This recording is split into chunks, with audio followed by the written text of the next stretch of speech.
chief guest, because the ministry and the NAVTTC and other agencies, they are holding this national dialogue.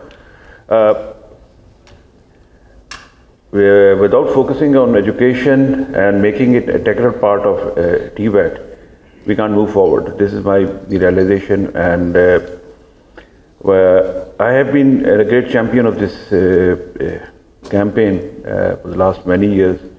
And the Honorable EU High Commissioner, she visited GB, and we had focused on this activity there also. Now, we have to move forward, but there are challenges also.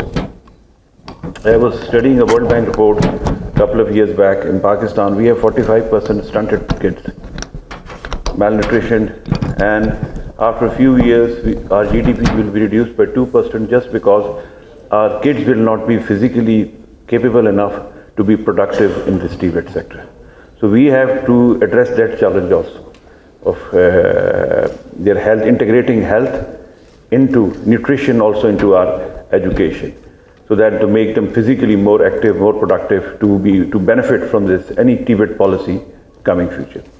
So my canvas is much bigger, but TVET is an integral part of that. And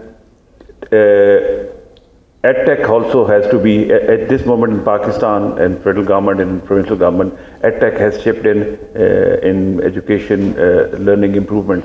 But I would suggest that TVET also has to integrate itself with the EdTech solutions for effective learning and quality learning and enhanced employability for those who are going through this technology reforms in the coming months, years.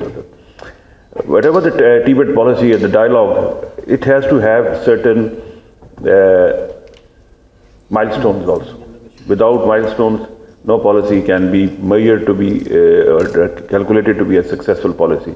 You must have a short term, medium term, and long term.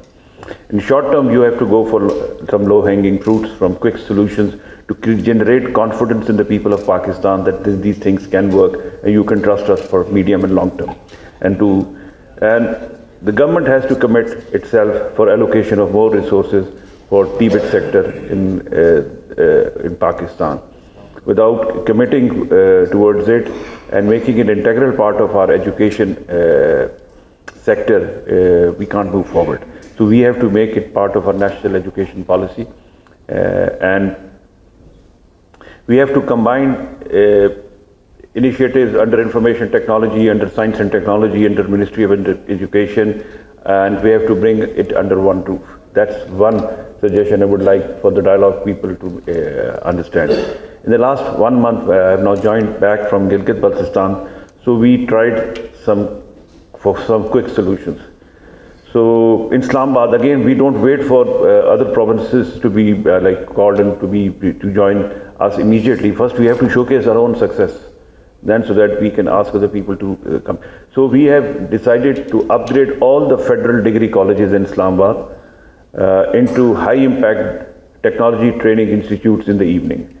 So it has been decided, they have been registered, and 4 universities are now, they have affiliated these technology training institutes, imparting data science, AI, blockchain, game development, and 4 months to 6 months intense courses to make them highly employable.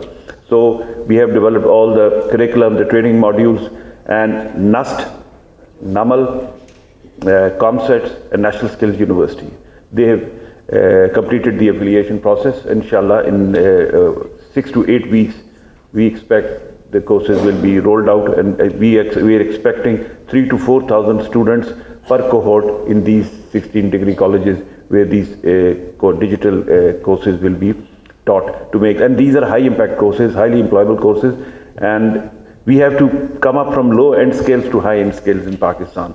So make these projects more respectful in the field. Unfortunately, in Pakistan, those people who are employed in the skilled sector, they are not being treated as qualified, as respectful as the undergrads from the university. So we have to enhance the image also of the skilled labor, and then we have also introduced Metric Tech and MTech, the technology integration in our regular curriculum. So the curriculum is ready, the books have been published. Inshallah, in the next batch, it will be starting in Islamabad from April this year. And we are supplementing it with the labs in the schools in Islamabad. We are also proposing that the regulatory body should make it mandatory for the private schools also to adopt a certain number of students to be allowed to use this MTech and Middle Tech courses, so that because they are also in bulk in number.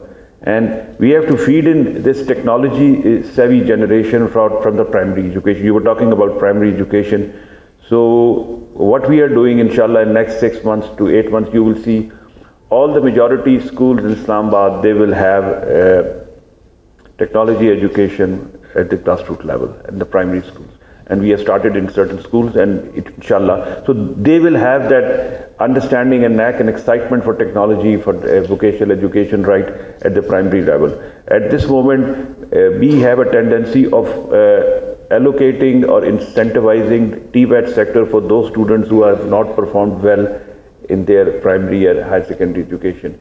So we want to excite students that this can be your option number 1 in career also.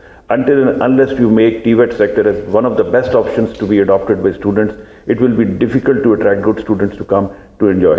You will have to be satisfied with the leftovers to be attracted, to get skilled and to do something in life. This is not something, TVET. TVET is the thing in life. You have to make it as number 1 option. You have to